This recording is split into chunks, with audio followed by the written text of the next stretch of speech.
Que Dieu Tout-Puissant nous fasse miséricorde et nous pardonne nos péchés et nous conduise à la vie éternelle. Amen. Et nous chantons ensemble la gloire de Dieu.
Lecture du livre de la sagesse. J'ai prié et le discernement m'a été donné. J'ai supplié et l'esprit de la sagesse est venu en moi. Je l'ai préféré au trône et au sceptre. À côté d'elle, j'ai tenu pour bien la richesse. Je ne l'ai pas comparée à la pierre la plus précieuse. Tout l'or du monde auprès d'elle n'est qu'un peu de sable. Et en face d'elle, l'argent sera regardé comme de la boue. Plus que la santé et la beauté, je l'ai aimée. Je l'ai choisie de préférence à la lumière, parce que sa clarté ne s'éteint pas. Tous les biens me sont venus avec elle, et par ses mains une richesse incalculable. Parole du Seigneur.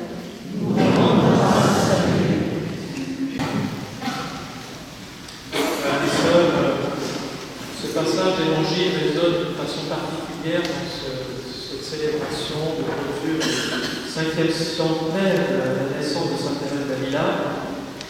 Je trouve intéressant d'être en parallèle de cet homme qui n'arrive pas à se détacher de ses biens, pour suivre le Christ, et puis Sainte Thérèse qui dit « Dieu seul suffit ». Voilà. Cet appel à prendre du temps pour la prière, pour l'oraison, nous pouvons le recevoir chacun de nous dans nos états de vie. Bien sûr, quand on est carmélite, on fait le choix de rester des heures en adoration, en oraison. Voilà, c'est des temps qui sont consacrés pour cela, et heureusement qu'elle le dit pour nous tous aussi.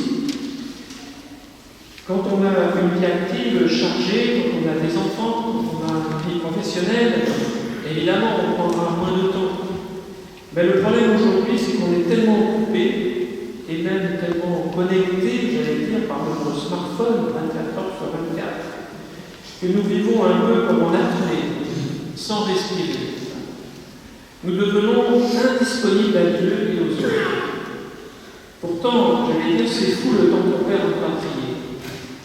L'oraison, justement, ce temps de prière silencieuse avec le Seigneur, c'est elle qui nous rend non seulement perméables, je dirais aux appels que Jésus nous adresse, mais il nous permet de voir plus clair dans les priorités que nous avons à donner dans la vie.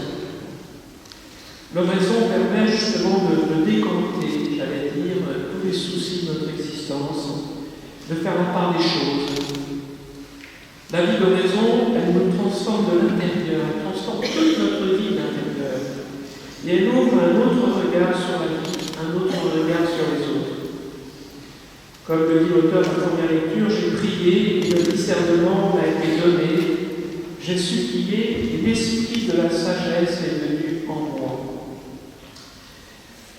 Je vois surgir actuellement dans le diocèse des écoles d'oraison, qui sont d'ailleurs proposées catholiques, bien sûr, mais aussi des laïcs, des écoles d'oraison qui sont très ancrées, évidemment, dans la tradition carmélitaine.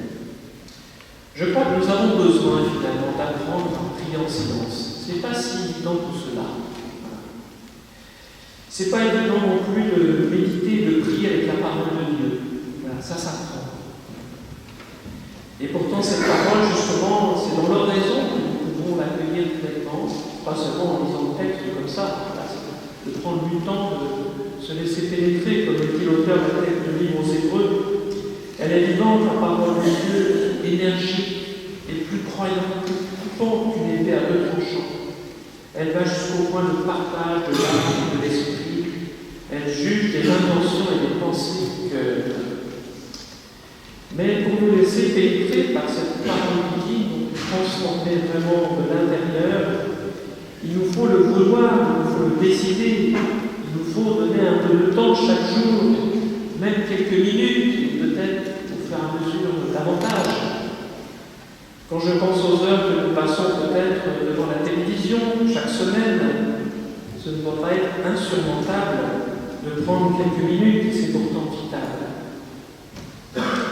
Nous pouvons donc retenir de cette année du 5e centenaire de la naissance de cette grande sainte, non pas à renoncer à notre vie active, puisque Sainte Thérèse d'Avila, elle est restée très active, c'était une femme extrêmement active, donc elle ne l'a pas fait, c'est au contraire, mais plutôt à donner au Seigneur une place privilégiée dans notre vie. Et je voudrais finir par cette phrase de Sainte Thérèse d'Avila, je trouve qu'elle éclaire beaucoup sur la manière dont nous devons la suivre sur son chemin.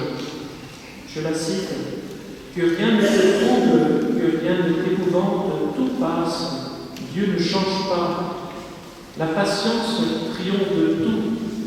Celui qui possède Dieu ne manque de rien. Dieu seul suffit. Amen.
veiller aussi à toutes les grandes instances internationales face aux guerres qui font rage et aux problèmes migratoires.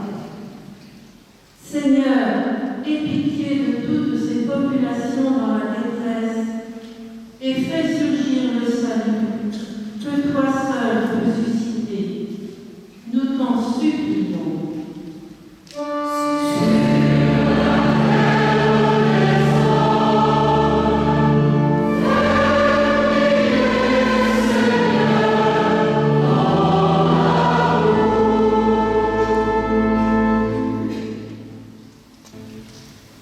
Regarde et comptez, Seigneur, le peuple qui se confie en ta miséricorde, et comme il ne peut subsister sans pouvoir, soutiens-le en demandant tes bienfaits, pour qu'il progresse jusqu'à l'éternité.